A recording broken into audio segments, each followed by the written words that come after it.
Hey guys, welcome to hypothesis tree testing. What it is and why should we care? My name is Angel Fuentes from the class of Math 32 and part of discussion 21D.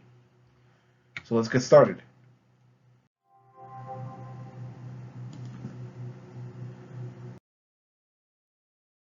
This is a claim that we have stated in a situation that we want to investigate, right? So, for example, we say that the average lifespan of a car is 10 years.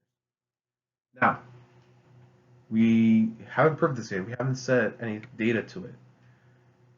However, using statistics and their definitions, we can pursue that. There are two types of hypotheses in statistics. First is the null, right, where the current accepted claim is the expected parameter for so cars last 10 years. Now the alternative is the claim that goes against this. It is the claim that we need to test. And in this case, a car does not last 10 years.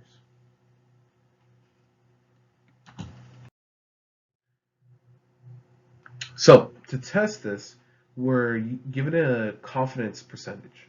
Using that confidence percentage, we calculate the z-score of that and create our confidence interval with the negative and positive value of that z-score.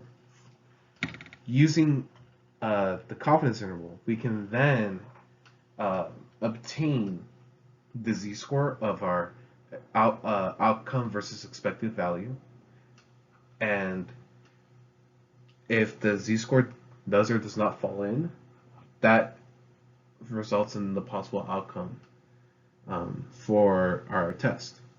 Now, if the z-score does fall in that interval, then we can fail to reject the null, which means the null is true. However, if the z-score falls out of that interval bound, we reject the null hypothesis, meaning that the alternative is actually the true claim, and therefore we have proven our hypothesis wrong. So this applies in real life in the sense that we can test whether or not a factory or some system that we're using falls within the bounds of error, meaning that yeah, it could be it's probably running low in terms of efficiency, but comparing it to the expected efficiency, it may not be as bad, and therefore it is likely to happen over time as things wear out and whatnot. Um, there is that expected uh, decrease in efficiency or decrease in quality. So it can be used to root out problems, root out deficiencies in quality. So here's a little fun example. Tony Montana, great drug kingpin, decides to go ahead and have a front that bottles Coca-Cola, along with his drugs to smuggle. His second man, he tells him that on average, the machines bottle 80 milliliters of cocaine within each bottle. Now, Tony, being the coked out drug lord, he's very paranoid and doesn't really believe him. So, he decides to investigate and does the work himself. Pulling out 40 random bottles, he realizes only 70 milliliters of cocaine are, on average, are apparent in each bottle, with a standard deviation of 2.5. He wants to know, with a 95% confidence, is there enough evidence to determine whether his front is actually working efficiently? So let's find out. So we have a null hypothesis where mu equals 80 milliliters, and we have an alternative hypothesis where mu does not equal 80 milliliters.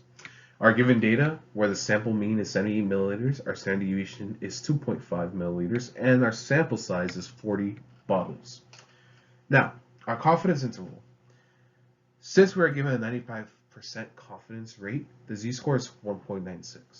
Therefore, our interval is a negative and positive value, respectively. The z-score of the null is calculated using this formula, where it subtracts the sample mean from our expected mean divided by the standard deviation, the ratio of the standard deviation, and the square root of the sample size. Third, we're going to compare the interval with the calculated z-score and see what we find. Here's our result.